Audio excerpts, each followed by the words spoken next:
Muy buenos días, el Señor les bendiga.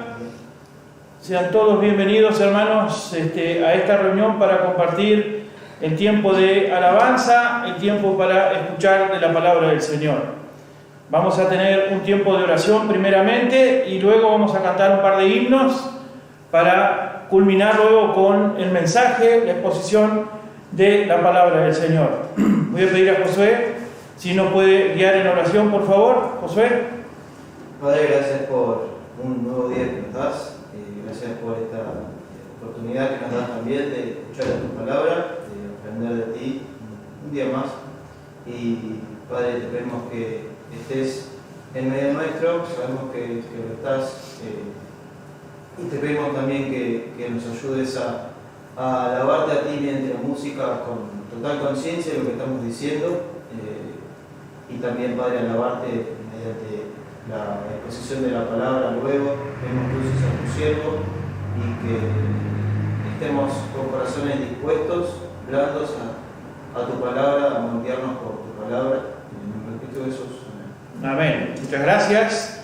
Le recomiendo, hermano, que tome su Biblia, la deje por allí cerquita y espero en el Señor que usted pueda ver la letra de estos himnos para entonar en esta mañana.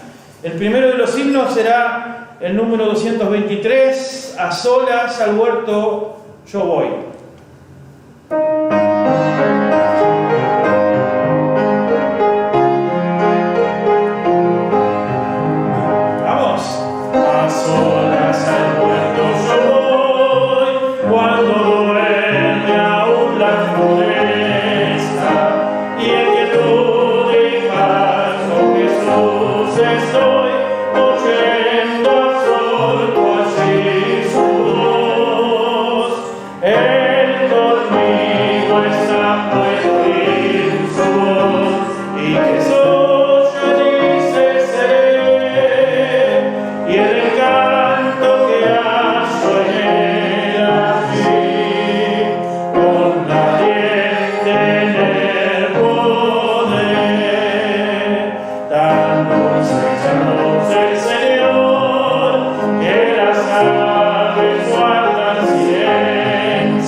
Avísenos, así podemos corregirlo dentro de nuestras posibilidades. Vamos a entonar un himno más antes de dar tiempo a la palabra del Señor. El número 395, no te dé temor hablar por Cristo.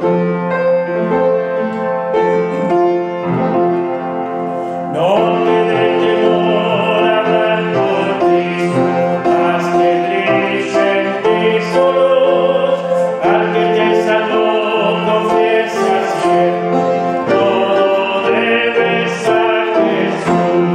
No te dé temor, no te dé temor, nunca, nunca, nunca, es tu amor.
Tiempo de alabanza. Vamos a pedirle a nuestro hermano Diego, quien trae hoy el mensaje de la palabra del Señor, el estudio que venimos haciendo. Hermano Diego, por favor. Gracias, buen día. Venir buscando en sus Biblias, Primera de Juan. Estamos estudiando esta carta. Primera de Juan, capítulo 3. Vamos a leer desde el versículo 6 hasta el 10, pero vamos a centrarnos en el versículo 9. ¿Sí? Vamos a tener una palabra de oración. Amado Señor, gracias nuevamente por la oportunidad que tenemos de compartir tu palabra, de escuchar tu palabra, Señor. Te pedimos, Señor, que tengamos el corazón abierto, la mente abierta para recibir de tu palabra, Señor, y poder entenderla, Señor, y poder practicarla, ponerla por obra, Señor. Te pedimos que tú te reveles por medio de tu palabra, que nos exhortes por medio de tu palabra, Señor, que seas tú hablando. Te lo pedimos en el nombre de Jesús. Amén.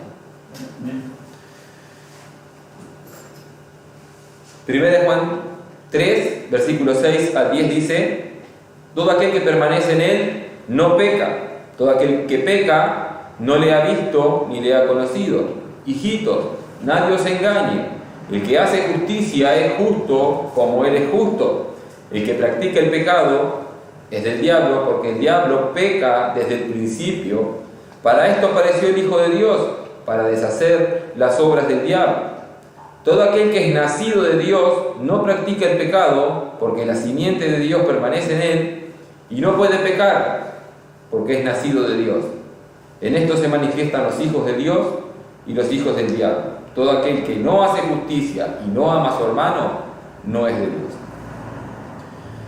Bien, venimos estudiando esta sección de la carta, si bien toda la carta tiene un mismo lineamiento, que es tener la certeza de la salvación, la seguridad de la salvación para nosotros.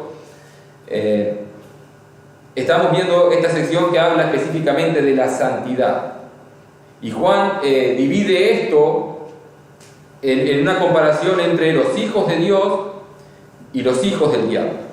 Los hijos de Dios, aquellos que tenemos la vida eterna y que tenemos esa seguridad mediante las evidencias, bueno, que nos está diciendo acá, vean, si tienen estas evidencias, son hijos de Dios, si no, están equivocados, ¿está? Evidencias de obediencia, evidencias de una relación correcta con Dios.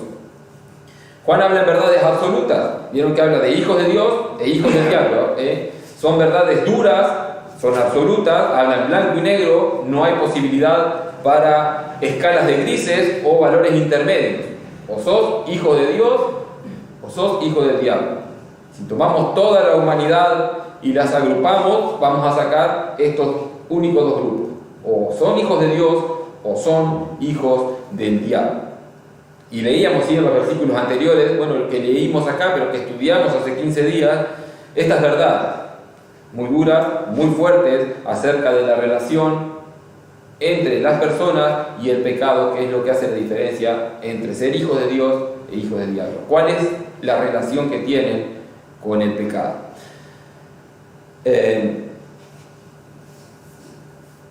Bueno, ¿cómo se relaciona el hijo del diablo con el pecado? Que lo practica, dice, y la relación del hijo de Dios con el pecado que no lo practica. ¿Ah? Juan habla de la santidad y de que esta santidad es una relación o una reacción, mejor dicho, una reacción inevitable en el creyente, en el Hijo de Dios. La santidad es un tema muy importante y Juan desarrolla a lo largo de esta carta, no solamente Juan, sino que a lo largo de las Escrituras se desarrolla, y ahora vamos a ver algunos versículos, algunos de los tantos que hay acerca de la exhortación a la santidad. Por lo tanto, es un tema muy importante, por eso es que Juan repite tantas veces lo mismo, por eso es que los otros apóstoles también lo repiten, por eso es que Dios en su palabra lo repite tantas veces, porque es importante. Recordemos que Juan no está hablando a personas del mundo, él está diciendo que busquen la santidad, que se esfuercen en la santidad a una iglesia, a una congregación. Obviamente podemos decir, en esa congregación podría haber personas que no fueran creyentes. Sí, es verdad, por eso es la exhortación, para que se examinen. Pero no le dice al mundo, bueno, a ver, esfuércense en la santidad para tener una seguridad de salvación. Al mundo no le está diciendo eso porque ellos no tienen salvación, así que no van a tener seguridad de algo que no tienen. Está hablando a una congregación que está siendo atacada. Ese es el contexto. Está siendo atacada por estos falsos maestros, por este gnosticismo incipiente, que más adelante se va a hacer más fuerte en el siglo II. Juan está hablando en el primer siglo, pero se va a dividir en lo que es el docetismo y el celintianismo, que predican un falso Jesús. Eso se hacen llamar cristianos. Predican a alguien que se llama Jesús, pero no es el Jesús de la Biblia. ¿Sí? El docetismo hablaba de un Jesús como una especie de fantasma, un espíritu, y el celintianismo decía que Jesús tenía una doble personalidad, que a veces era humano y a veces era Dios, o tenía una personalidad humana y una personalidad divina, ¿sí? Y se intercambiaba, cuando sabemos que por la revelación de la palabra de Dios Jesús es 100% hombre, 100% Dios. Bueno, este es el contexto por el cual Juan escribe, pero esto se aplica también a nuestra vida y a nuestros días, a nuestro tiempo. ¿Por qué? Porque el mundo también predica un falso cristianismo, un falso Cristo, ¿no?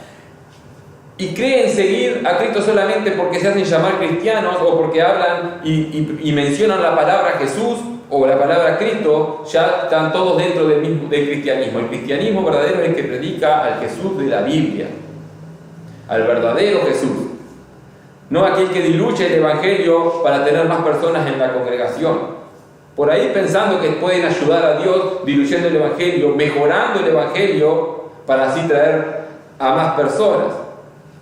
No tenemos el derecho de predicar un Cristo que no sea el Cristo de la Biblia. No tenemos derecho de predicar a Cristo como el Salvador. Acepta a Cristo como tu Salvador. Sí, es verdad, Cristo es el Salvador de su pueblo, eso es verdad. Pero Cristo no se revela solamente como el Salvador, sino que primeramente dice que es Señor y Salvador. Y esto es lo que está escribiendo Juan. ¿Sí? Si eres salvo, si Cristo es tu Salvador, también es tu Señor. No te está diciendo que aceptes a Cristo como tu Señor, sino que le adores como tu Señor. Le aceptes o no le aceptes, Cristo es Señor de todos, de todas maneras. La diferencia está en que si tú te inclinas, si tú obedeces a este Señor. En la Biblia Cristo no es presentado ni una vez como Salvador y Señor, sino que es presentado como Señor y Salvador. Señor y Salvador. Así que no tenemos derecho de predicar a un Cristo de esa manera o de otra que nos inventemos con el tal de traer gente a la iglesia. Prediquemos el verdadero Cristo, y creamos y obedezcamos a este Señor, a Cristo, ¿sí? A veces creemos que la santidad es un tema que se puede tomar con liviandad, ¿tá? Algunos pueden creer y me lo comentaron en el último estudio, que tal vez era un estudio bastante largo para el tema que era. El tema que era, la santidad, es un tema que nos debe llevar toda la vida, no solamente una hora en un culto. Así que no fue suficientemente largo, sino que fue suficientemente corto, por eso es que hoy sigo con lo mismo. Y creo que voy a seguir con el tema hasta que termine la carta de Juan, y bueno, creo que voy a seguir con el tema, con las otras cosas que sigamos estudiando, si Dios así nos lo permite. Juan es repetitivo en esto porque es importante. Esta evidencia de vivir en obediencia y en santidad es la evidencia de si vas al cielo o vas al infierno, es algo muy importante. No sea que estés creyendo que eres cristiano por alguna cosa que has hecho, has tomado una decisión y estés engañado sin tener evidencias de que eres cristiano. Si te das cuenta que estás luchando día a día con el pecado, que buscas día a día la santidad, inevitablemente vas a creer vas a creer en Dios y que Él es el que está obrando en ti. ¿Ah? Si así estás viendo el pecado como algo, como una lucha interna, y vamos a ver más adelante que la vida en santidad, alejarse del pecado, es una lucha, es una guerra. Así lo va a describir Pablo, así lo va a describir Pedro. Vamos a ver un poquito más adelante, ¿sí? ¿Ven por qué es importante este tema de la santidad? ¿Ven por qué lo repite tantas veces Juan? Repite en esta carta, y por qué lo repiten los otros apóstoles. Porque es muy importante. Tal vez la pedagogía moderna, la pedagogía hoy en día, no avale la enseñanza de repetición y repetición al 100%. ¿Da? No estoy diciendo que no lo utilicen, pero bueno, el tanto repetir no es como la pedagogía moderna, pero bíblicamente sí lo es. En Filipenses 3:1 Pablo dice: a mí no me es molesto escribir, a mí no me es molesto el escribiros las mismas cosas, y para vosotros es seguro. Es seguro repetir y repetir. Así era la enseñanza, la pedagogía del pueblo hebreo, ¿sí? De los judíos, y sigue siendo, ¿sí? Como les decía, este no es un tema exclusivamente de Juan, ¿tá? Obviamente esto es palabra de Dios, este es un tema de Dios para su pueblo.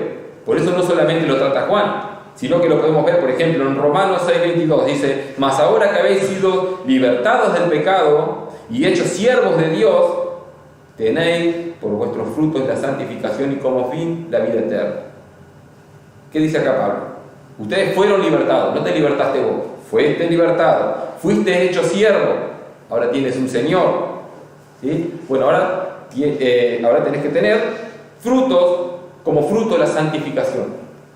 Como fruto de la santificación.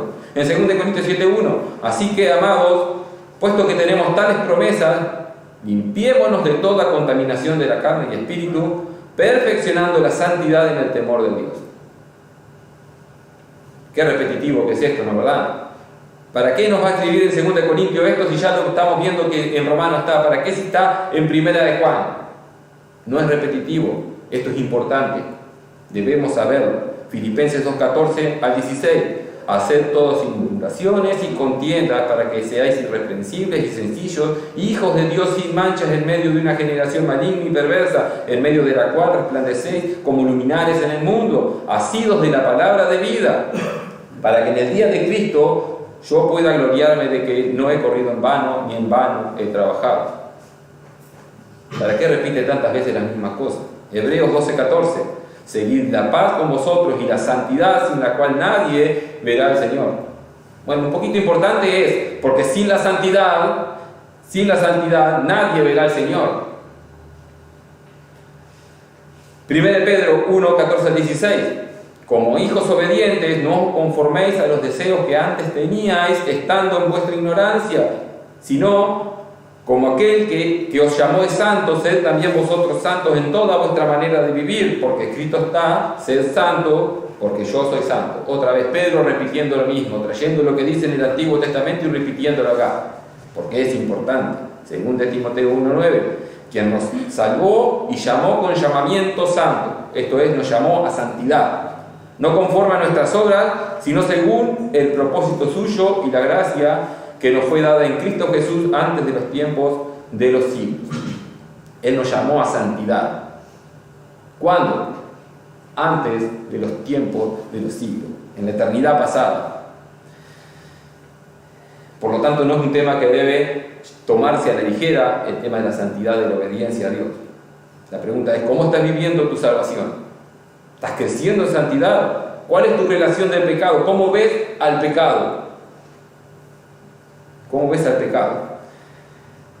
La pregunta es: ¿caes en pecado o practicas el pecado? El título del estudio es, no me acuerdo cómo es, pero como la diferencia entre caer en pecado y practicar el pecado. Sí, la diferencia entre caer en pecado y practicar el pecado. ¿Cuál es esa diferencia? ¿Cómo estás viviendo? ¿Estás practicando o estás cayendo? Sé que hace 15 días hablamos de esto. Vimos cuál es la diferencia entre caer y pecar. Vimos qué es lo que dice, ¿da? lo vamos a seguir viendo, vamos a ver si es verdad que el cristiano peca, y vamos a ver si es verdad que el no cristiano, o aquel que se cree cristiano, o el que es del mundo y está condenado, practica el pecado. ¿Qué dice la Biblia? No me quiero basar solamente en experiencia, porque yo podría decir, bueno, yo soy cristiano, yo peco, por lo tanto, el cristiano peca. Eso no podría ser una interpretación de la Biblia.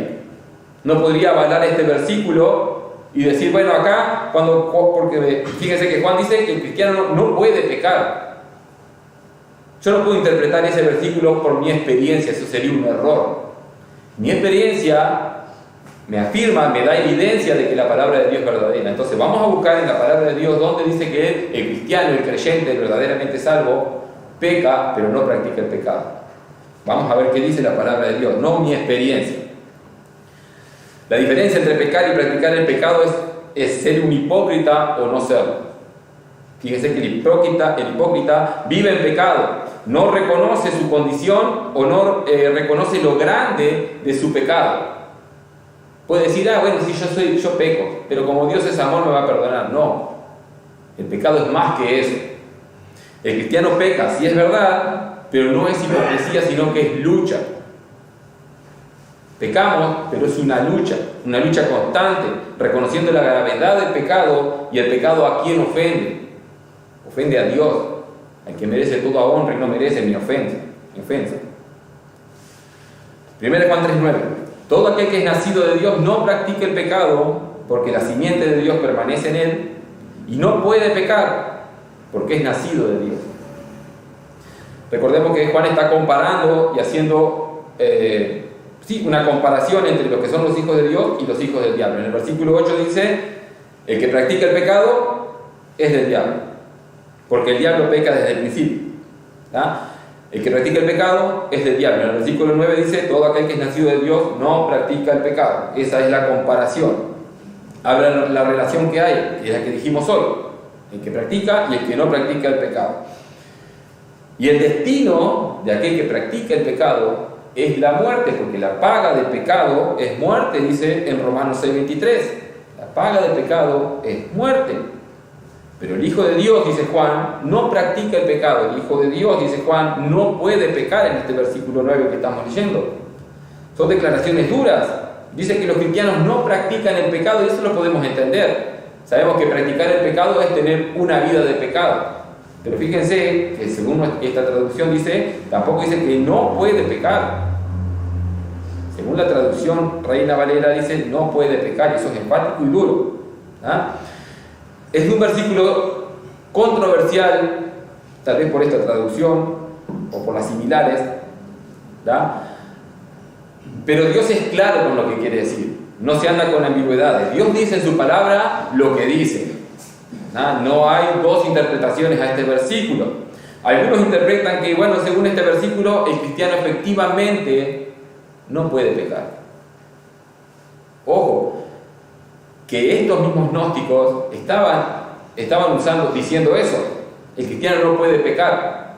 Por más que vivamos una vida de libertinaje, decían estos, no estamos pecando porque lo que hacemos con el cuerpo no importa, porque lo que importa y nos relaciona con Dios es lo espiritual. Obviamente eso es un error. Otros creen, y ojo que estas tres opciones que voy a dar se pueden entrelazar y todas terminan en lo mismo, diciendo que el cristiano no puede pecar. Otros dicen que existen dos tipos de cristianos y los separan como cristianos carnales y cristianos espirituales. Y dicen, bueno, los cristianos espirituales han llegado a tal punto de perfección que ya en su vida no pecan.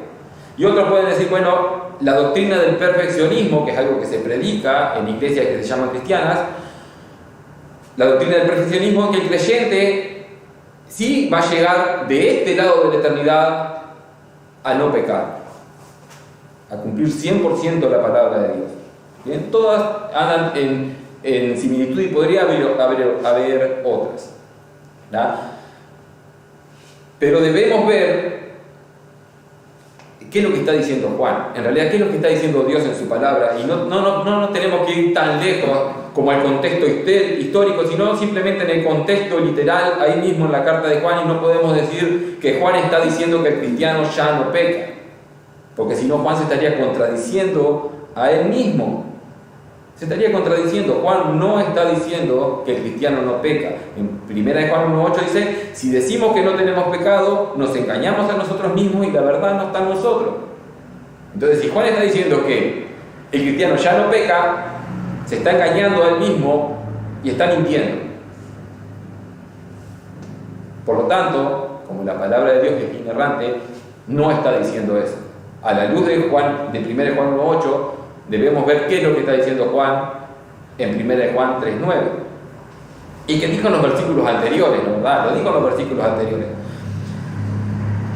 En esta vida los cristianos estamos creciendo constantemente en la santidad. No es algo que sea automático.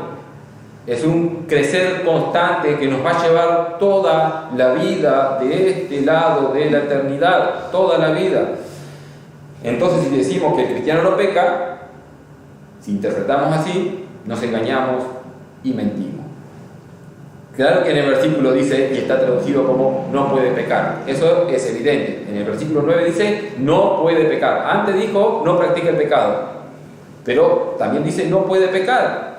Y como dijimos en el estudio anterior, en la gramática del griego que fue escrito en el Nuevo Testamento, el verbo que se utiliza ahí indica una acción continua. Esto se podría traducir y entender mejor si decimos no puede estar pecando. Y algunas traducciones de la Biblia repiten ahí no puede practicar el pecado. Repite 2 veces. Esto es, no puede pecar en una acción continua, no puede vivir en pecado. No puede ser la norma de su vida el pecado. ¿Ah? Y esta característica de no vivir en pecado es una característica del pueblo de Dios, es una característica de la iglesia, del Israel de Dios, como dice Pablo en Gálatas 6, el Israel de Dios. Tengamos en cuenta que si Pablo dice que es para el Israel de Dios, está diciendo que hay un Israel que no es de Dios. Esto es para aquellos que idolatran al pueblo judío, a la nación judía, pensando que de ellos va a salir algo mágico o misterioso de ahí. Más ahora que están pasando estos conflictos bélicos por allá, ya todos están viendo el fin del mundo y el anticristo. No. La Biblia habla del Israel de Dios, de la iglesia. Y esa es una característica, la santidad, la obediencia a su palabra, escuchar su palabra y guardar sus mandamientos. Fíjense en Éxodo 19, 5 y 6, obviamente en Éxodo está hablando a la nación de Israel, a la nación de Israel que tipificaba la iglesia. Ahora pues, dice en Éxodo 19, 5, ahora pues, si diereis oído a mi voz y guardareis mi pacto, vosotros seréis mi especial tesoro sobre todos los pueblos, porque mía es toda la tierra. Versículo 6, y vosotros me seréis un reino de sacerdotes y gente santa. Estas son las palabras que dirás a los hijos de Israel. ¿Qué les dirá? Bueno, fíjense en el versículo 5, si escuchan la palabra de Dios, si guardan, esto es la santidad, si guardan la palabra de Dios, van a evidenciar que son mi pueblo, van a ser nación santa, nación de sacerdotes, un reino de sacerdotes. Y podemos ver cómo Pedro toma este versículo y lo interpreta sin errores, porque no podemos decir que Pedro se equivocó, y dice, acá está hablando de la iglesia, no está hablando de la nación de Israel, está hablando de la iglesia. Vamos a 1 Pedro 2:9, dice Pedro, mas vosotros sois linaje escogido, y está hablando de la iglesia, ¿sí? Mas vosotros sois linaje escogido, real sacerdocio. ¿Ven el lenguaje que usa? Porque en Éxodo 19:6 dice, vosotros me seréis reino de sacerdotes y gente santa. Y Pedro dice, mas vosotros sois linaje escogido, real sacerdocio, nación santa, pueblo adquirido por Dios, para que anunciéis las virtudes de aquel que os llamó de las tinieblas a su luz admirable. Vosotros que en otro tiempo no eras pueblo, pero ahora sois pueblo de Dios, que en otro tiempo no habías alcanzado misericordia, pero ahora habéis alcanzado misericordia.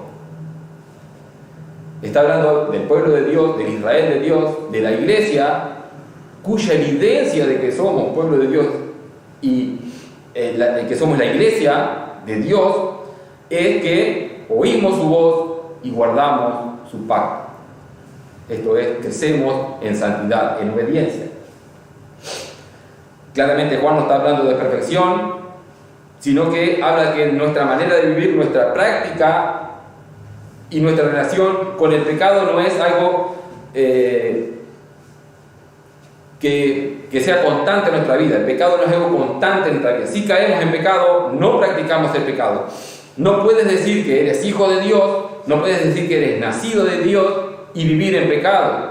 Arrastrar pecados o costumbres pecaminosas que tenías antes de conocer a Cristo, eso es imposible. No puedes decir que pasaste por la puerta estrecha y que por esa puerta pasaron todos tus pecados y sigues viviéndolo y caminando en el camino angosto con todos los pecados que tenías antes de conocer a Cristo. Eso es imposible. Eso es lo que está diciendo Juan. No puedes. Si conociste a Cristo verdaderamente, si Cristo obró en ti y eres nacido de Cristo, eres hijo de Dios por su obra, por su soberanía, tienes que experimentar un cambio en tu vida. La diferencia entre caer en pecado y practicar el pecado, como le puse al título, es la actitud que tienes con el pecado. ¿Cómo ves el pecado? ¿Qué crees que es el pecado? ¿A quién crees que ofende el pecado? ¿Qué consecuencias te duelen del pecado? Eso es algo que vamos a ver también un poquito más adelante. ¿Qué consecuencias te duelen del pecado? ¿Las consecuencias que te acarrean a tu vida o las consecuencias de la ofensa al Dios soberano? El cristiano peca, claro que pecamos, claro que caemos en pecado, pero nos duele ese pecado, nos debe doler ese pecado y nos debemos arrepentir de ese pecado, ¿sí? Y debemos luchar contra ese pecado desde la salvación, como siempre digo, no para salvación. La diferencia entre caer en pecado y practicar el pecado es de vida o muerte. 1 Pedro 2:11 dice: amados, yo os ruego como extranjeros y peregrinos que os abstengáis de los deseos carnales que batallan contra el alma. Fíjense cómo ve Pedro al pecado. Es una lucha constante. Esto es en el cristiano. Está escribiendo, venimos de leer 1 Pedro 2, a unos versículos anteriores, y está hablando a la iglesia y le está diciendo, como extranjeros y peregrinos que son, absténganse de los deseos carnales que batallan contra el alma. Es una guerra constante que tenemos los cristianos con el pecado. Pablo también le dice a Timoteo en 1 Timoteo 6:12: pelea la buena batalla de la fe echando mano de la vida eterna. Echando mano de la vida eterna. Voy a sonar. O sea que la lucha con el pecado es una batalla constante que tenemos los hijos de Dios, ¿verdad? Y esta batalla es debido a nuestra naturaleza, porque obviamente somos nueva criatura, pero el viejo hombre sigue en nosotros. Pero esta batalla se puede librar esta batalla solamente por una cosa: porque Cristo, porque Dios obró en nosotros. En aquellos que no conocen a Dios, que no son hijos de Dios, no pueden batallar contra el pecado, porque no van a tener una batalla contra el diablo, porque el diablo no pelea consigo mismo. Esta batalla solamente se puede librar en aquellos que son hijos de Dios, en todo aquel que es nacido de Dios, dice Juan ahí. Todo aquel que es nacido de Dios, o sea, engendrado de Dios, por su voluntad, obviamente. En Juan 1:12 vemos: más a todos los que le recibieron, a los que creen en su nombre, les dio potestad de ser hechos hijos de Dios. Los cuales, dice el versículo 13, para que veamos que es todo de su voluntad, los cuales no son engendrados de sangre, ni de voluntad de carne, ni de voluntad de varón, sino de Dios. Es la voluntad de Dios el ser engendrados hijos de Dios.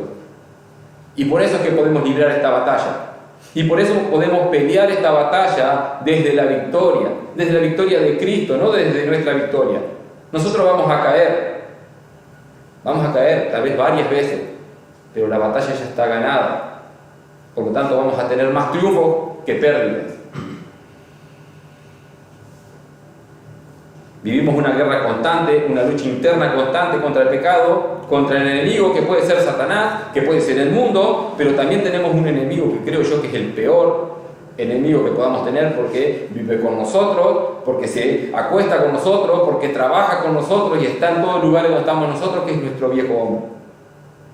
Ese para mí es el peor enemigo y estamos en una lucha constante con eso. Y como les decía, si no eres hijo de Dios, esa lucha no la puedes tener. No puede haber una lucha entre el espíritu y los deseos de la carne. En Gálatas 5:17 dice, porque el deseo de la carne es contra el espíritu. Si no tienes el espíritu, no puede haber esa lucha de la carne con el espíritu. Porque el deseo de la carne es contra el espíritu y el espíritu es contra la carne, y estos se oponen entre sí para que no hagáis lo que quisierais. Una guerra constante, donde sí vamos a tener caídas, como les decía. ¿Sí? Pero la guerra no se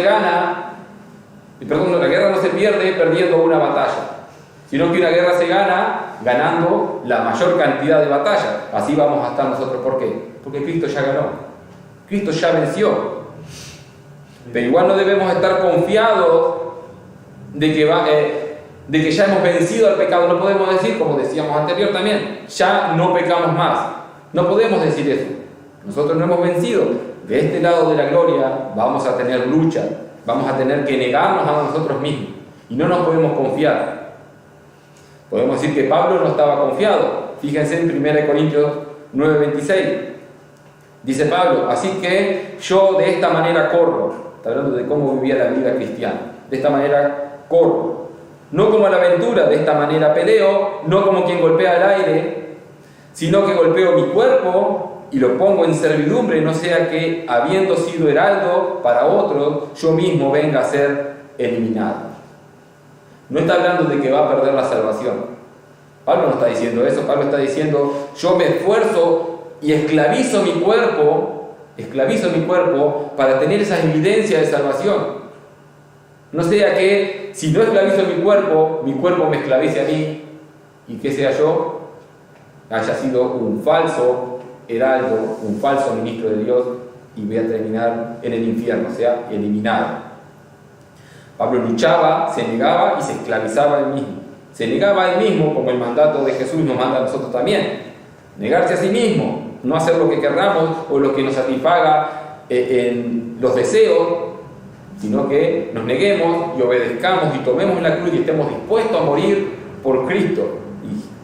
De dispuesto a morir para abajo es todo. Dispuesto a pasar vergüenza, como cantábamos hoy, no te avergüences. Dispuesto a sufrir, a pasar hambre, a pasar penurias por Cristo. ¿Estamos dispuestos? Si el pecado te domina, si eres esclavo del pecado, no puedes decir que Dios obró en ti, que Dios te hizo su hijo. No puedes decir que eres nacido de Dios, porque el nacido de Dios está capacitado para vencer al pecado. ¿Capacitado de qué manera? Juan dice, porque la simiente de Dios permanece en él. En Juan 3:9, el versículo que estamos estudiando. Porque la simiente de Dios permanece en él. Esta es una expresión figurativa y que se refiere a la naturaleza de Dios. La palabra que se traduce como simiente es varias veces usada en el Nuevo Testamento para hablar en un sentido agrícola y se traduce como semilla. Pero también, y creo que este es el caso, que habla de linaje, se refiere al linaje, a la descendencia de algo. La palabra que se usa es sperma, la palabra conocida, y que habla de descendencia o linaje. Yo creo que está aplicada de esta manera aquí en este versículo, como el linaje de Dios. Tenemos la naturaleza de Dios. Decirlo de alguna manera, tenemos el ADN de Dios. No somos dioses, no me malinterpreten, no somos dioses, pero tenemos algo de Dios, la simiente de Dios. ¿Y qué es ese algo? ¿Qué es ese algo? Bueno, algunos dicen, bueno, lo que está hablando acá es la palabra de Dios, otros dicen es el Espíritu Santo. Y mi respuesta es, o lo que yo creo que es, que podría ser las dos cosas. Yo creo que es el Espíritu Santo, pero que la palabra de Dios también está implicado en esto. Fíjese que con esta naturaleza de Dios, ahora podemos permanecer en Él y podemos obedecerle. Y podemos hacer justicia porque tenemos algo de Él. Y en 1 Juan 3:7, Juan escribía: hijitos, nadie os engañe, el que hace justicia es justo como Él es justo. ¿Por qué? Bueno, tenemos esa naturaleza. Y si Él es justo, nosotros podemos comportarnos con esa naturaleza. Y la naturaleza de Dios no soporta el pecado. Porque Dios es luz, dice 1 Juan 5, y no hay ninguna tiniebla en Él. Por esta razón es que Juan dice que el que es nacido de Dios no puede practicar el pecado. No puedes decir que eres hijo de la luz, pero que tienes tinieblas en forma paralela. ¿Eres luz y tinieblas a la misma vez? No, incompatible.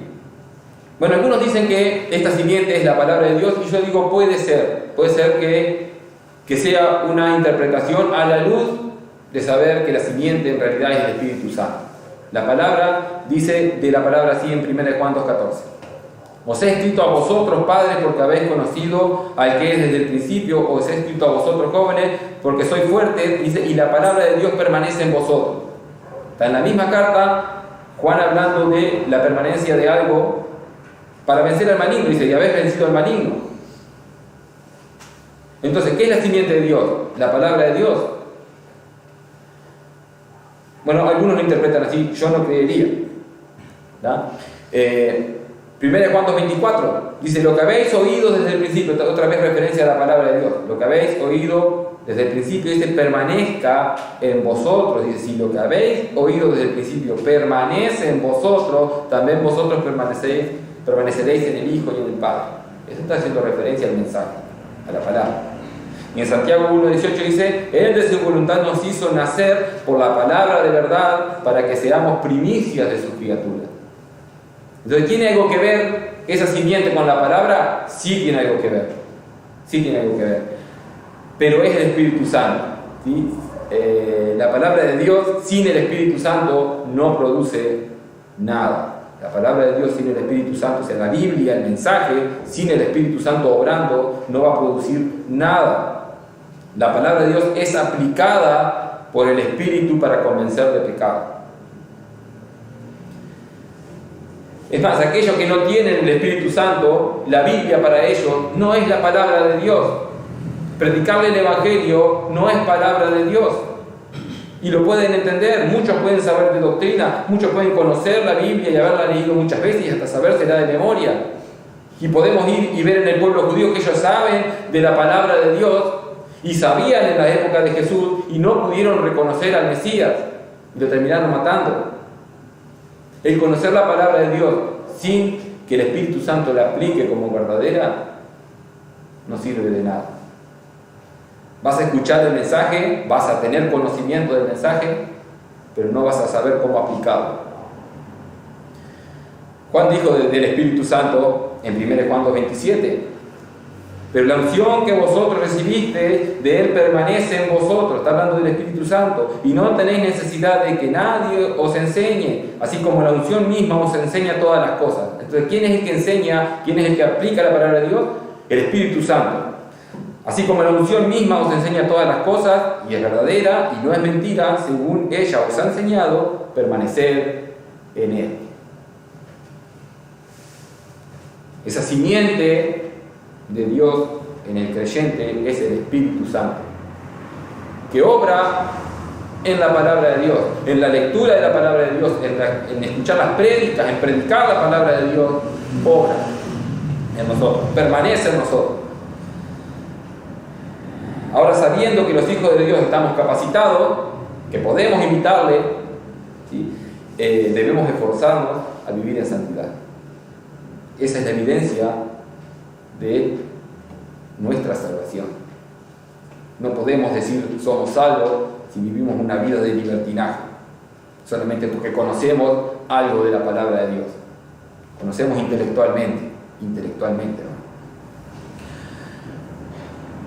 La diferencia entre practicar el pecado y caer en el pecado, y debemos tener en cuenta que si bien podemos sacar principios principios de vida de esta diferencia entre caer en pecado y practicar el pecado, lo que realmente prima en todo esto es la soberanía de Dios. Dios es soberano y Dios es el que obra sobre todas estas cosas, sobre aquel que practica el pecado y sobre aquel que, cae en pecado y es salvo.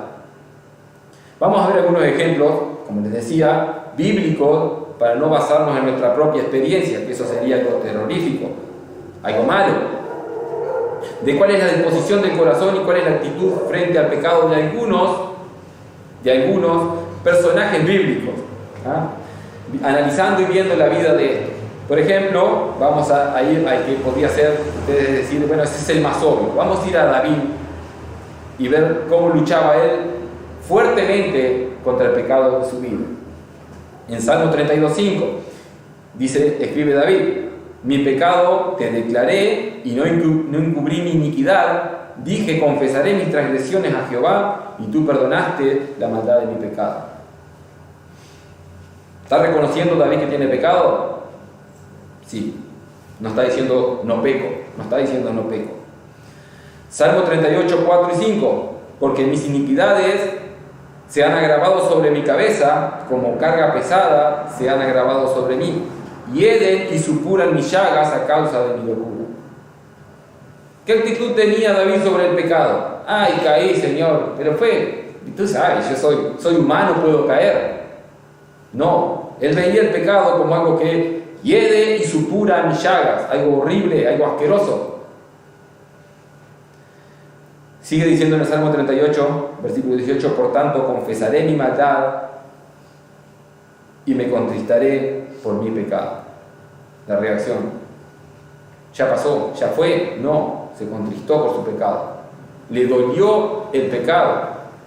Le dolió el pecado. David confesó su pecado y reconoció, ¿y qué? Y se arrepintió.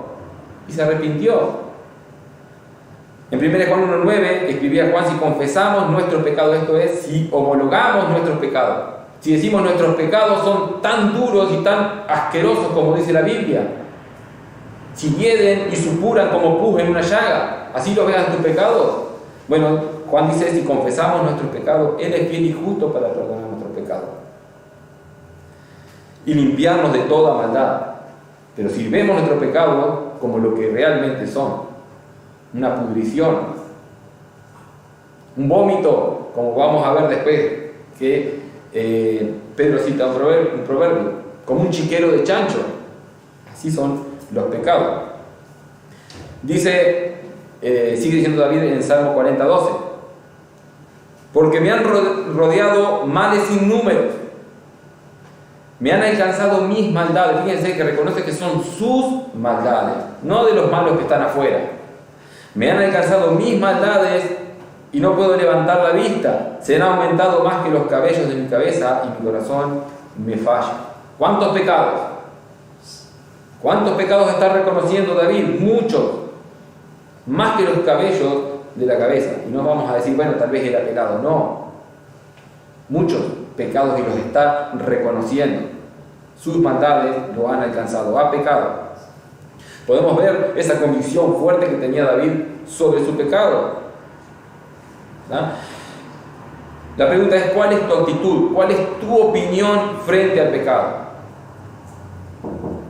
Podrías pensar, yo pequé, pero no es tan grande. Como soy humano, puedo pecar. La carne es débil, decían, esto no es actitud. La carne es imperfecta, no nos relaciona con Dios. Y lo que importa es lo espiritual. No, el pecado es mucho. Como David dice: me han alcanzado mis maldades, supuran, hieden, se han aumentado más que los cabellos de mi cabeza. Puedes ver ahí o puedes decir, no son tantos, una vez que caiga, una vez de vez en cuando. No, son muchos, todos los días, muchos. Estos salmos nos muestran un punto específico en la vida de David, donde él pecó, él cayó, ¿sí? Y su reacción, su actitud frente al pecado, su disposición de corazón fue confesar y arrepentirse. Pero ¿qué dice la Biblia de David? ¿Qué dice? Porque es un pecador. Dice que David fue un hombre conforme al corazón de Dios. ¿Quién lo dice? ¿Quién da testimonio de esto? Dios. Dios dice esto. Entonces yo no puedo decir, sacar como conclusión, el cristiano peca o puede pecar solamente porque yo, siendo cristiano, peco. Eso es una realidad porque la Biblia me lo está diciendo. David pecó, confesó, se arrepintió de su pecado y Dios dice de él que es un hombre conforme a su corazón, un hombre salvo, un hijo de Dios. Hechos 13:22. Quitado se levantó por rey a David, de quien dio también testimonio diciendo, ¿quién dio testimonio? Dios. He hallado a David, hijo de Isaí, varón conforme a mi corazón, quien hará todo lo que yo quiero. Este es el testimonio de Dios para con David, que reconocía su pecado, que pecaba. David caía en pecado, pero era un hombre que caminaba en justicia. En otros salmos podemos ver cómo él decía, como en Salmo 18:20, Jehová me ha premiado conforme a mi justicia. O sea que él caminaba en santidad, pecaba, pero buscaba esa santidad, buscaba caminar con Dios, agradarle, obedecerle. Esto es un ejemplo a imitar para nosotros. No la parte de pecado, la parte de esforzarse por caminar en integridad. Jehová me ha premiado conforme a mi justicia, conforme a la limpieza de mis manos me ha recompensado, porque yo he guardado los caminos de Jehová, dice David, y no me aparté impíamente de mi Dios, pues todos sus juicios estuvieron delante de mí, y no me he apartado de sus estatutos. Fui recto para con él, y me ha guardado de mi maldad. Era un hombre que buscaba la santidad, que buscaba, y cuando caía, se dolía de ese pecado, porque pecaba contra Dios y veía ese pecado como la inmundicia que son. Caminar en obediencia a Dios, como les decía, depende de la gracia y de la misericordia y de la soberanía de Dios, eso sí, pero también requiere de nuestro esfuerzo. No depende de nuestro esfuerzo, pero sí estamos obligados a esforzarnos a buscarlo. Pensar que no podemos pecar y decir, pensar que podemos pecar, yo soy creyente, yo voy a pecar y después me arrepiento, eso es muy peligroso. Es más, no sería un pensamiento de alguien que realmente es cristiano.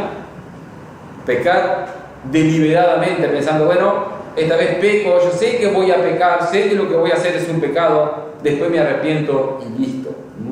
¿Por qué? Porque la obediencia a Dios, el arrepentimiento a Dios depende de su soberanía. Cuando David fue confrontado con la palabra de Dios, no le dijo a Natán, yo después me arrepiento, yo sé que pequé, después me arrepiento, ni siquiera tampoco le dijo, un pecadito nomás que le va a hacer, no necesito ni arrepentirme, Dios es bueno y me va a perdonar. 2 Samuel 12:7 dice, entonces dijo Natán a David, tú eres aquel hombre, así ha dicho Jehová, Dios de Israel, yo te ungí por rey sobre Israel, y te libré de la mano de Saúl. Acá David ya había dado un juicio sobre una historia que le había hecho a Natán y dijo que ese hombre debía morir. El juicio era, según el rey David, debe morir por lo que hizo. Y Natán, Dios le dice, eso es lo que tú te mereces. Yo te ungí, dice, por rey sobre Israel, y te libré de la mano de Saúl, y te di la casa de tu Señor, y las mujeres de tu Señor en tu seno. Además te di la casa de Israel y de Judá, y si esto fuera poco, te habría añadido mucho más. Pregunta, ¿por qué pues tuviste en poco la palabra de Jehová? ¿Por qué tuviste en poco la palabra de Jehová, haciendo lo malo delante de sus ojos? A Urías heteo heriste a espada y tomaste por mujer a su mujer, y a él, a Urías, lo mataste con la espada de los hijos de Amón. Adulterio, asesinato, traición a la patria. Si nosotros leemos la historia de David debería haber estado en la batalla porque era donde estaban los reyes en ese momento, y él andaba haciendo un trabajo que no debería hacer, paseando en el palacio. Traicionó a un soldado fiel, lo hizo matar, lo mató.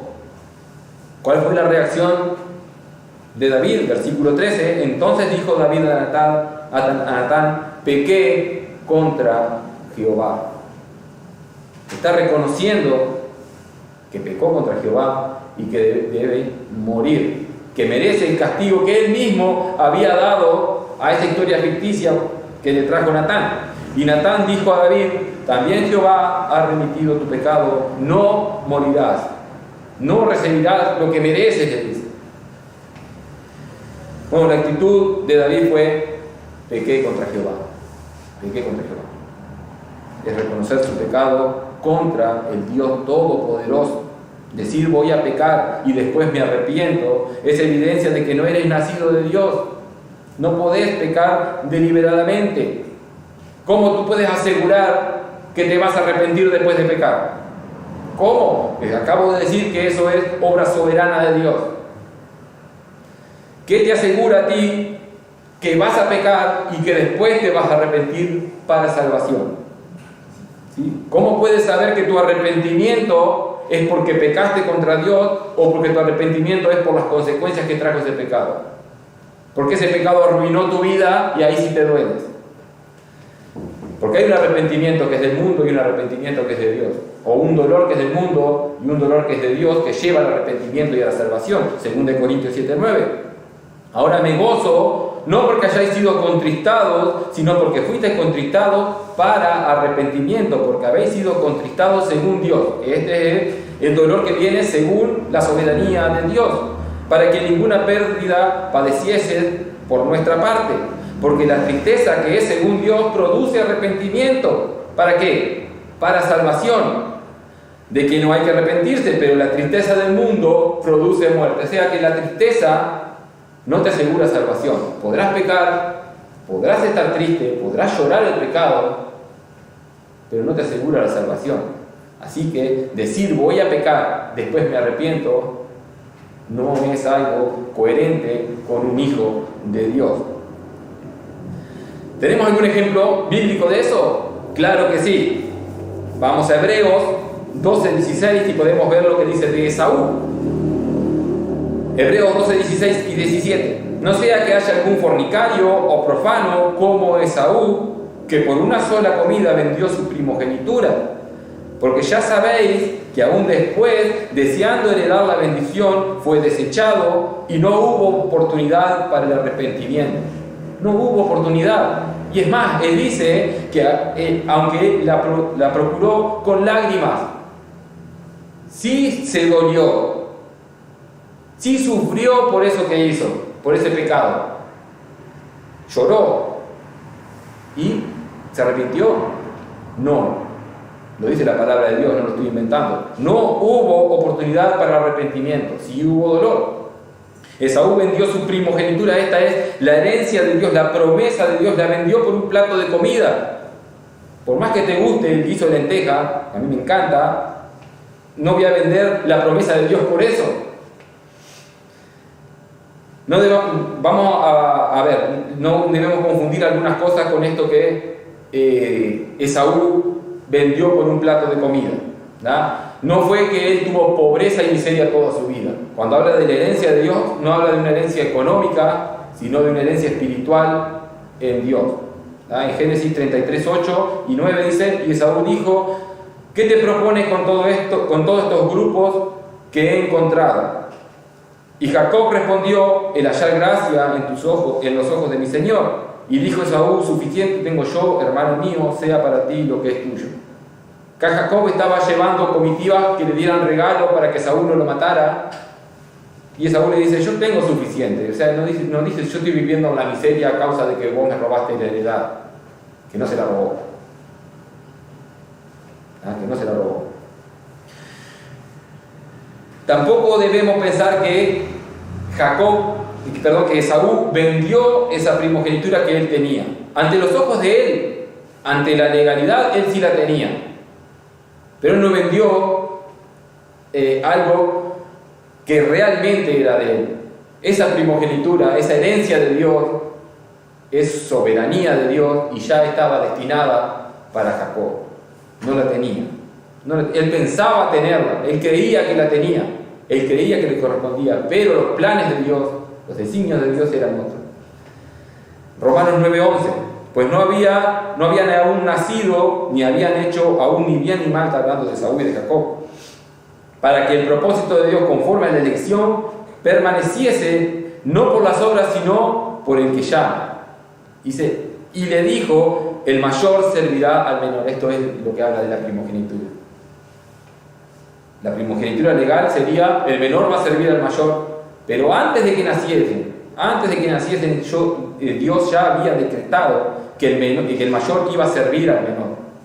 ¿Tá? Como está escrito, a Jacob amé, mas a Esaú aborrecí. Esto fue antes de que naciese.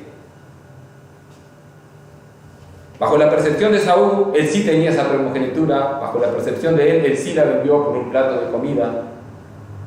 Pero bajo la soberanía de Dios esto no es así. Pero para Esaú no hubo oportunidad para el arrepentimiento, aunque la procuró con lágrimas, aunque lloró. Esaú se dolió por las consecuencias terrenales del pecado. Alguien dijo, tuvo un arrepentimiento horizontal, un arrepentimiento humano, por las consecuencias que le trajo ese pecado. Sí, tuvo ese arrepentimiento, pero no tuvo un arrepentimiento vertical como el de David, que era con Dios. Pequé contra Dios. David sí, después de ser confrontado con la palabra de Dios, con Natán, por ese asesinato, por ese adulterio, por esa traición, fíjense cómo se arrepiente en el Salmo 51:2, que está hablando de eso. Dice David, lávame más y más de mi maldad y límpiame de mi pecado, porque yo reconozco mis rebeliones y mi pecado está siempre delante de mí. Contra ti solo he pecado y he hecho lo malo delante de tus ojos, para que seas reconocido justo en tu palabra y tenido por puro en tu juicio. Contra ti he pecado, Señor. No importan las consecuencias. Que tuvo que sufrir las consecuencias, sí. Murió el hijo que tuvo con Betsabé. Murió el hijo, sufrió las consecuencias, pero él reconoce que pecó contra Dios. Él reconoce que debió haber muerto él. ¿Ven la diferencia? Esaú se dolió por las consecuencias, David se dolió por pecar contra Dios. ¿Sí? No puedes decir que vas a pecar y después arrepentirte. No puedes decir voy a ofender a Dios y después le pido perdón. No puedes decir que eres un hijo de Dios. Un verdadero creyente no puede pensar fríamente en pecar. No puede pensar en desafiar a Dios. Es menospreciar el sacrificio de Cristo. Porque Cristo murió por mis pecados. Él sufrió el castigo de mis pecados. Y yo pecando deliberadamente sería menospreciar el sacrificio de Cristo. Como que Cristo podría llevar otros pecados más y yo vivir en pecado. Cristo podría llevar todos los pecados que quiera, tal como Él ya lo sufrió. Él exige obediencia. Tal vez te crees que eres creyente porque vienes a la iglesia, tal vez te crees que eres creyente porque, bueno, tus pecados no son tan grandes, porque no pecas horriblemente como otras personas que te puedes comparar, ¿sí? Pero la pregunta es, ¿qué pecado es mayor en estos ejemplos que vimos? ¿El de David, que asesinó, adulteró, que traicionó a un soldado fiel? ¿O el de Esaú, que vendió su primogenitura? El vender su primogenitura no es simplemente te vendo un auto. ¿Ah? Lo que hizo él fue apostatar. No me importa la bendición de Dios. ¿Sí? Pero a ojos humanos,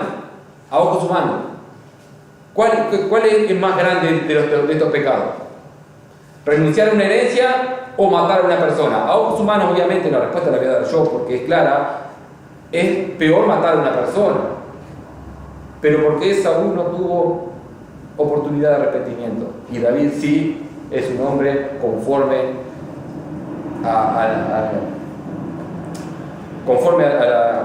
obediente a Dios. ¿Por qué? Por la soberanía de Dios, ¿no?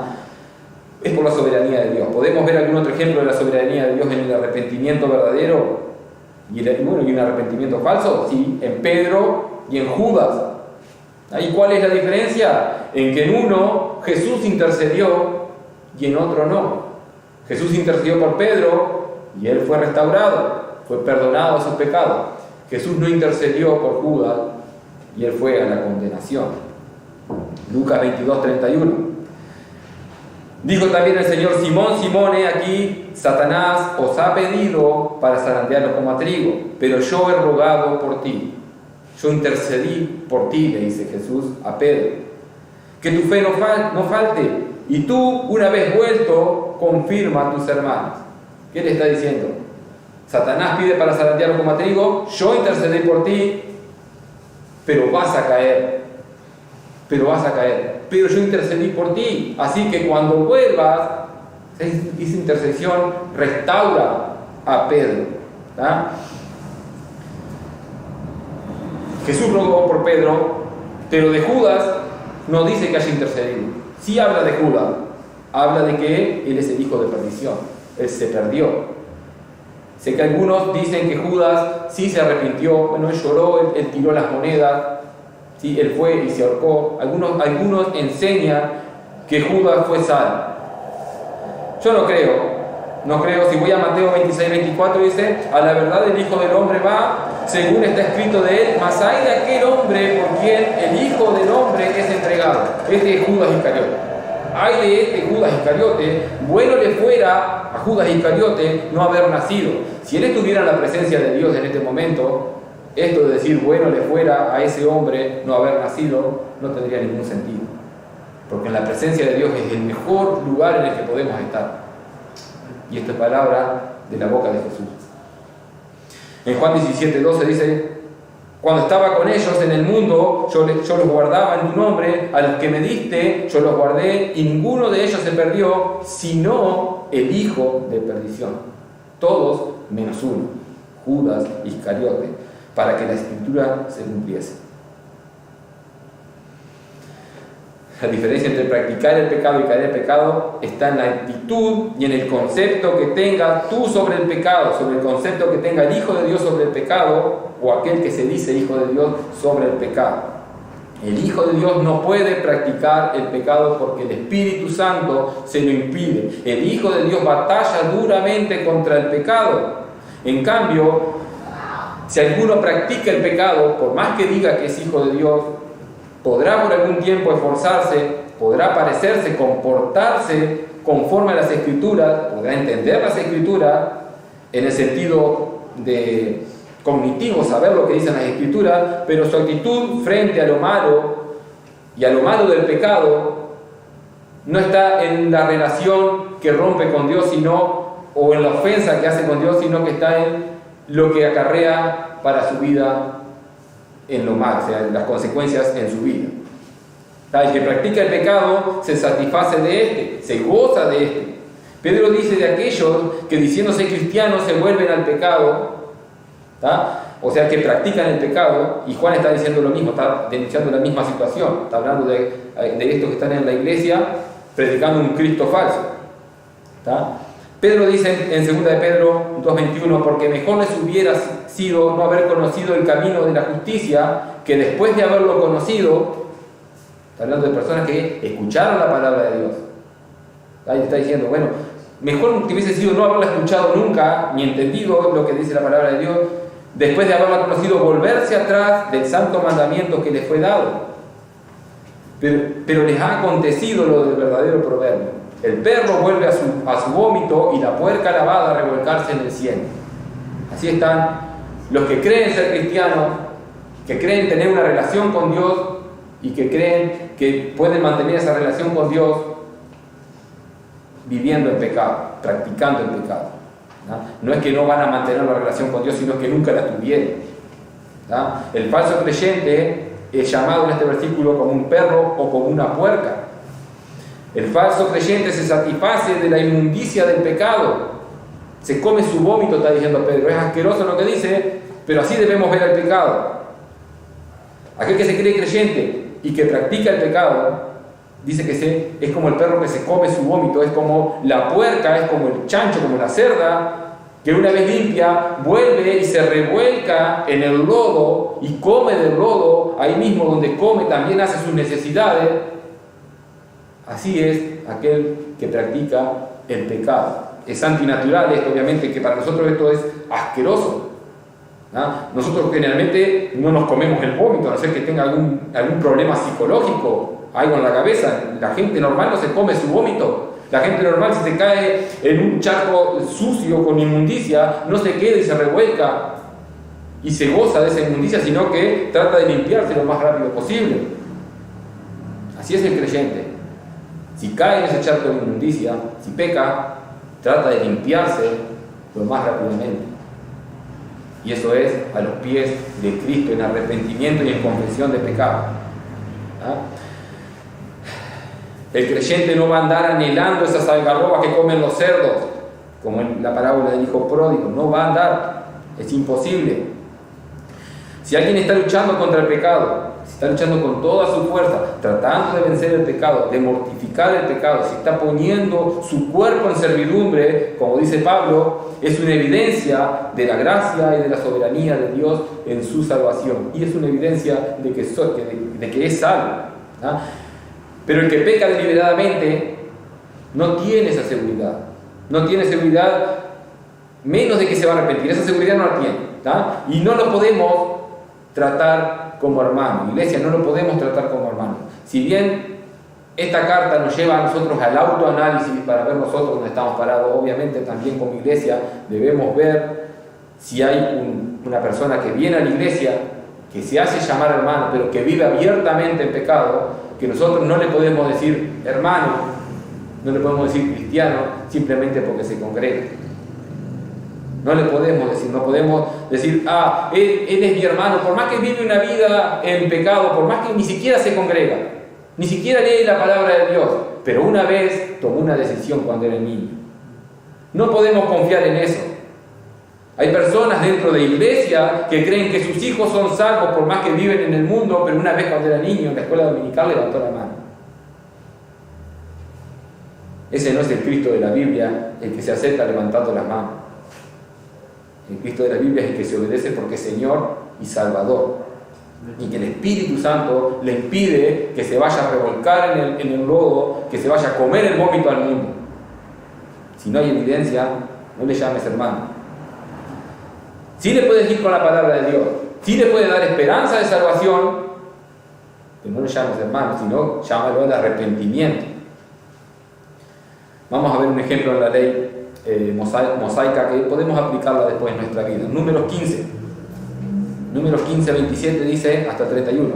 Si una persona pecare por yerro, ofrecerá una cabra de un año para expiación. El sacerdote hará expiación por la persona que haya pecado por yerro. Cuando pecare por yerro delante de Jehová, la reconciliará y le será perdonado.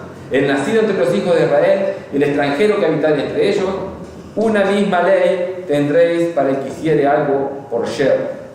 Mas a la persona que hiciere algo con soberbia, así el natural como el extranjero, ultraja a Jehová, esa persona sea cortada del medio de su pueblo, por cuanto tuvo en poco la palabra de Jehová y menospreció su mandamiento,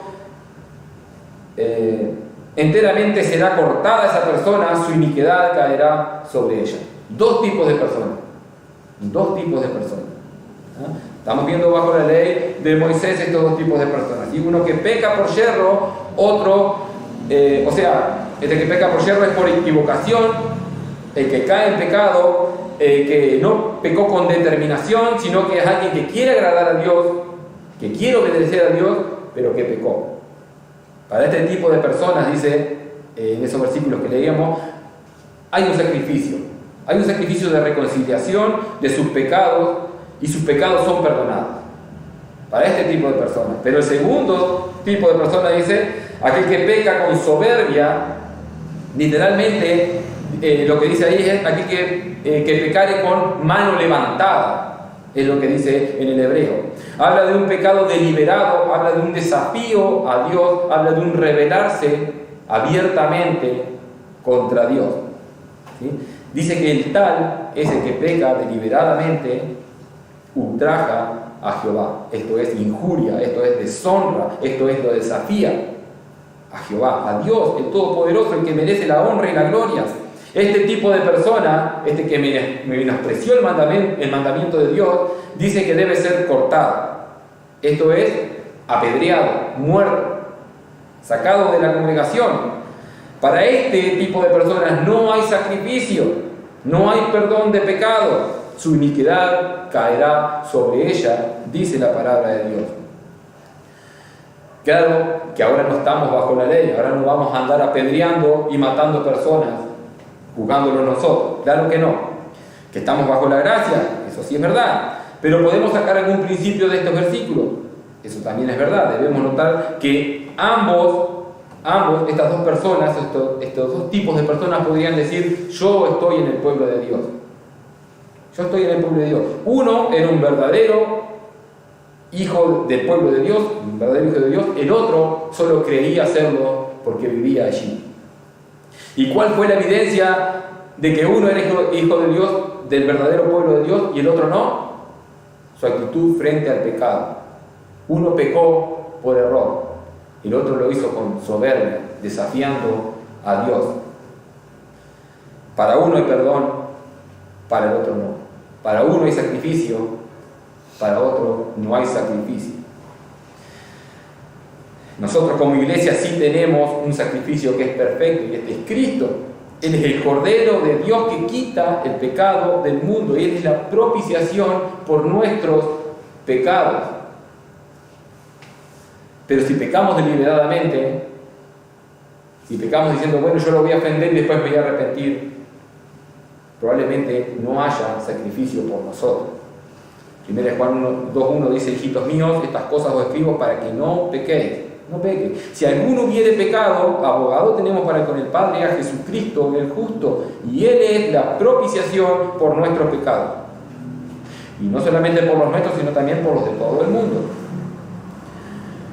También debemos aclarar que nuestra salvación no se basa en que si pecamos o no pecamos. Nuestra salvación no se basa en eso. Nuestra salvación se basa en el sacrificio de Cristo allí en la cruz del Calvario. El pecar y no pecar evidencia nuestra salvación. Nos da un testimonio a nosotros de que somos salvos, y un testimonio también a los de afuera. Estamos hablando de esa evidencia de salvación. La salvación es por gracia, solo por la fe, ¿sí? No es la fe más las obras, es solo por la fe, ¿sí? La salvación es por la fe en nuestro Señor Jesucristo. Por su sacrificio podemos acercarnos a Dios tal como somos. Tal como somos. No busquemos cambiar, ¿sí? Dejar el pecado de lado para acercarnos a Él, sino que acércate a Cristo, acércate a Dios para que Él te pueda cambiar, para que sea su obra y no tu esfuerzo, porque en tu esfuerzo no vas a poder ganar esta batalla. Esta batalla solamente se gana en Cristo Jesús. Aliado a Él, Él ya venció. Y tenemos un arma valiosa en nosotros, que es el Espíritu Santo. Es Dios, algo de Dios en nosotros que nos capacita. Por eso Juan dice: todo aquel que es nacido de Dios no practica el pecado, porque la simiente de Dios permanece en él y no puede pecar porque es nacido de Dios. No es en tu fuerza, sino que es en la obra de Dios. Para terminar, tal vez tú te estás escuchando este mensaje y estás reconociendo que esa es tu condición, que estás en la práctica del pecado. Reconoces que no eres hijo de Dios, aunque creías serlo, pero reconoces: bueno, yo estoy practicando el pecado, no hay evidencia de que sea hijo de Dios. Bueno, no estás sin esperanza, porque puedes ser hijo de Dios, siempre teniendo en cuenta la soberanía de Dios, pero el llamado a lo que Dios me manda a mí hacer es a rogar, como si Dios rogara, que te reconcilies con Dios. Entonces el llamado es: ven a Cristo, te ruego que te reconcilies con Dios. En Juan 1:12, como ya leíamos, a todos los que le recibieron, a los que creen en su nombre, de Dios potestad de ser hechos hijos de Dios. Ven a Cristo, hay esperanza todavía, puedes buscarle mientras puede ser hallado. Si estás reconociendo tu condición, si estás reconociendo tus maldades, si estás reconociendo tus trapos de inmundicia, hay esperanza, todavía hay esperanza en Cristo. Ven a Él, pon tu confianza en Él, pon tu esperanza en Él. Él es el único perfecto. Nosotros, los creyentes, tenemos falla, ¿sí? Pero nuestra esperanza no está en lo imperfecto que somos nosotros, sino nuestra esperanza está en Cristo, el perfecto, que pagó nuestros pecados allí en la cruz del Calvario y nos reconcilió con Dios, dándonos la salvación. Vamos a terminar en oración. Amado Señor, te agradecemos por tu palabra, Señor. Agradecemos por tu obra de gracia sobre nosotros, Señor, y te pedimos y reconocemos, Señor, que necesitamos de tu Espíritu, Señor, para poder agradarte, Señor, que necesitamos de tu Espíritu para poder, Señor, obedecer tu palabra. Te pedimos que nos hables en tu palabra claramente, que nos exhortes, Señor, y que nos dé la sabiduría para ser obedientes, la fortaleza para ser obedientes, Señor. Necesitamos de ti, en el nombre de Cristo Jesús. Amén.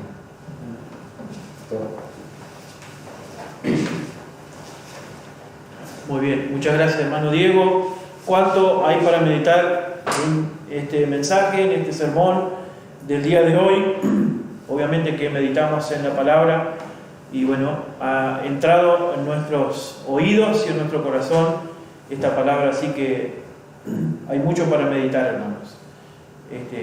Muchas cosas para pensar y reconocer ante todo que somos pecadores, que pecamos contra Dios, que estamos yendo contra Dios.